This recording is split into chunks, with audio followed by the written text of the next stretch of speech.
Hello everyone, Beast Gamer 98 here, back with another WWE summary analysis video. Analysis, not summary. Anyways, kickoff show here. Well, this was the Hell in a Cell. This will be the review video for Hell in a Cell. My goodness, what an intro. I'm killing the game. Review video for Hell in a Cell, which happened just last night. It was a pretty nice show, actually, overall. No matches really kind of stunk. A couple endings kind of stunk, but matches themselves were pretty fun to watch.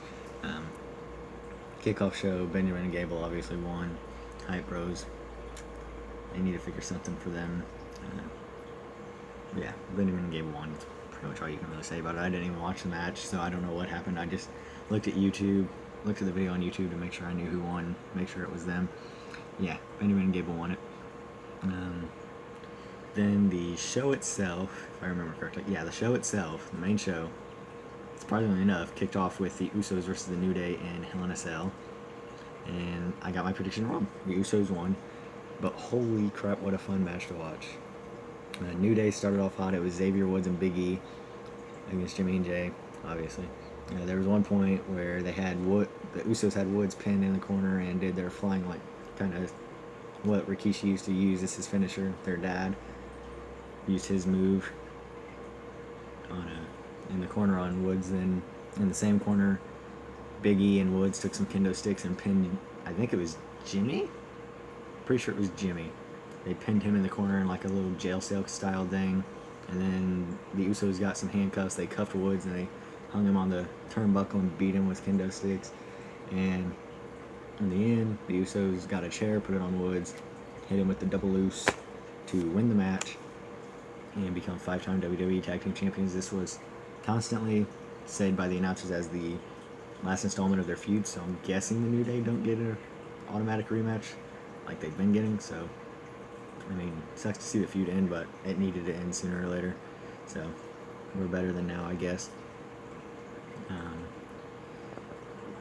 was a really good match. I think it was match of the night.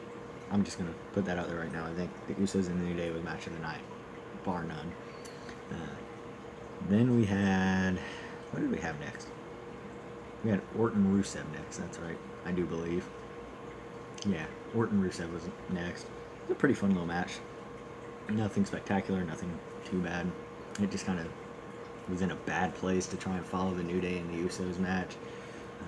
I just stuck Ziggler Rude here, which, I mean, it got a bad place on the card too, ultimately. But at one point, Orton went to do his little pound on the mat thing to call for the RKO, and Rusev went to counter that, grabbed Orton and went to get him the accolade, but Orton was able to counter out and hit him with the RKO. Orton won the match, which I figured.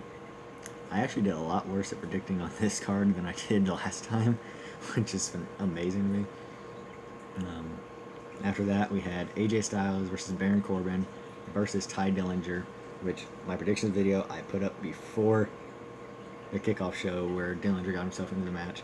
But I did leave a comment on my prediction video saying I still thought AJ was going to win, but AJ didn't win.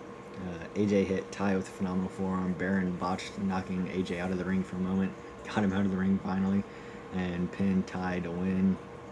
It's a nice little triple threat though, especially the sequences when it was AJ and Ty, because they were by far the two best wrestlers. Still a fun little match though. Kind of surprised it was Corbin, to be honest. I mean, if anything, if either of them would have taken off AJ, I kind of figured it'd be Ty. But yep, Baron Corbin's your new U.S. champion right now. As of this recording, I don't know about tomorrow night. AJ might win it back. Who knows? They've been doing some weird stuff with that poor title.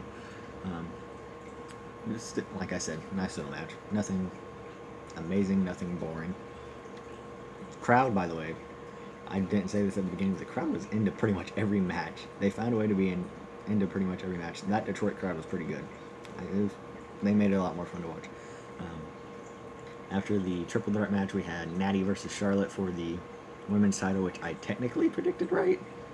I predicted Charlotte would take the title, but she didn't take the title. She did win, though, which I'm pretty sure makes me right on that prediction. I don't really know.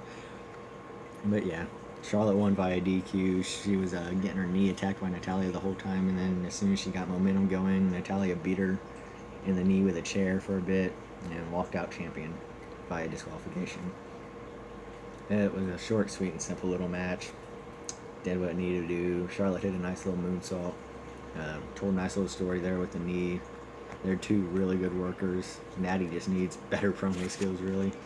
Two really solid in-ring workers, though. It was a nice little match for what it was.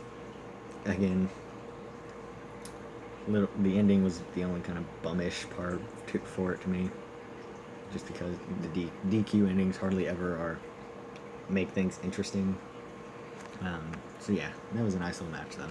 And then after that, we had the fourth championship match of the night, Jinder Mahal versus Shinsuke Nakamura for the WWE title. There was some Sting interference in the middle of the match, which caused the ref to kick them out of the match or whatever, send them to the back. And while the ref was trying to get rid of them, Shinsuke hit Jinder with the Kinshasa. They were able to interfere with the ref for a moment longer, and the ref went to make the 3 count. Jinder was able to get his hand on the rope. A couple minutes later, Jinder hit the cloth. Jinder Mahal is still champion.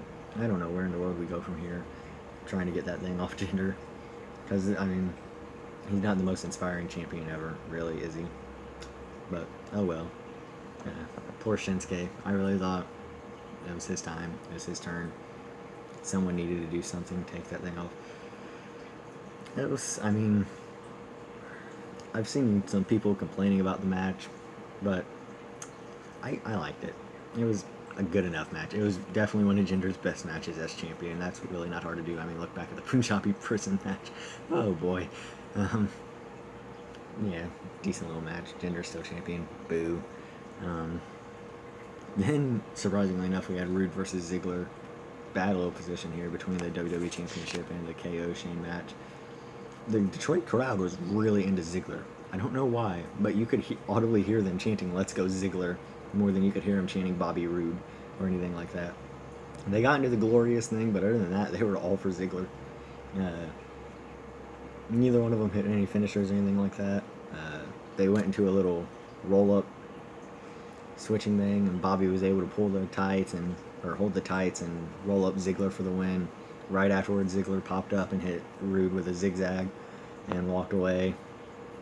Ziggler's elaborate entrance he said he was going to have last week on SmackDown was just no music. He just came out. He didn't have an entrance. He just walked out with no music or anything. It was just Ziggler. That was a fun match, though. The crowd was really into it. They did good. I guess they got Ziggler to re-sign, because they're continuing this feud, apparently. So yeah, there was that match. It was a decent little match. Then we had the main event. Shane McMahon versus Kevin Owens. Falls count anywhere, Hell in a Cell. Before the match even started, Shane was on the attack against Kevin. Finally, Kevin escaped into the cell to get away from McMahon. McMahon gave chase. They had a pretty nice little sequence in the cell. And then Shane bolt cutted the door open, and they got outside. Kevin went to frog splash Shane. Kevin got to the top of the cell and was going to frog splash Shane, but started having second thoughts about jumping. Shane got off the table, climbed the cell. They had a nice little fight. Kevin powerbombed Shane at the top of the cell. And then finally Kevin tried to climb down. Shane chased him down, and he smacked Kevin's head into the chain link fencing, or the cage, cell, whatever you want to say here at this stage. Smacked Kevin's head into it. Kevin fell through one of the announce tables. Shane got him up, put him on the other announce table, climbed back up to the top of the cage, went to hit the elbow drop, when a wild Sami Zayn appeared and pulled Kevin off of the table. Shane crashed through. They had the EMTs and everything out there. And Sammy was looking wild. Sammy grabbed Kevin and dragged him over and put him on top of Shane and made the ref count. And Kevin Owens beat Shane McMahon like I figured would happen via Sami Zayn assist. It was a good match, though. They booked it pretty well. It's a good way to keep the feud going to Survivor Series, where we'll most likely have Team Kevin versus Team Shane. It's weird to see it be Sammy of all people who helped Kevin. After all they've been through, but I guess, if it gives Sammy a push finally, I'm all for it. It was a really good match. Definitely better than the way No Mercy ended. There's no doubt about that. They definitely did pretty good here with this pay-per-views ending. So yeah, that was Hell in a Cell 2017. You can complain about the WWE Championship match all you want. It was a decent enough match. All the matches were pretty good, to me at least. I mean, I'd give the show truly a B plus rating. On a scale of F to A, I'd give it a B plus. I really enjoyed it. I just kind of thought the endings of Rude, Ziggler, and the women's title match were a bit bum, just because I mean, one, Carmella never showed up. Two, Natty won by disqualification. Three, Rude won via roll up. And then Corbin being U.S. champion is a bit weird. But overall, it was a really good show. I mean, the Usos and New Day obviously stole the show again. Shane and Kevin had an amazing match, which everyone figured would happen. Ziggler and Rude had a pretty good match. The triple threat was pretty good. The women's match was good up until the DQ ending. The WWE Championship match was serviceable enough. And apparently, I mean, I guess apparently the kickoff show match was good from what I saw people saying in the comments of that YouTube video. So yeah, that was Hell in a Cell. And up next in 2 weeks is Raw's TLC. So yeah, Hell in a Cell gets a B plus for me. I think it was a better show than No Mercy. No Mercy just ended way too poorly for it to be a better show.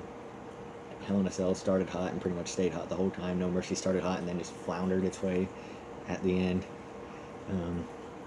So yeah, Hell in a Cell, between Raw's No Mercy and SmackDown's Hell in a Cell, Hell in a Cell was better of the two pay-per-views following SummerSlam. And it definitely is helping transition into Survivor Series, which is next month. But yeah, like I said, next pay-per-view is TLC here in a couple weeks for Raw, Asuka's debut, and a couple other really, I'm sure they'll have some other really good stuff. So yeah, I'll see you all then. It's probably the Thursday before. I think I'm going to start doing the predictions videos the Thursday before rather than just the day before. So that way they're up earlier and all that good stuff. Because pretty much every match is announced by then. So yeah, it'll be the Thursday before TLC. I'll get the predictions video up. Monday after, I'll get the review video up. See you all then. Thank you all for watching my review of Hell in a Cell 2017. And I'll talk to you all later. Peace out. I might stream later today. Peace. Oh yeah, leave a like or a comment if you enjoyed. Subscribe for more. Peace out.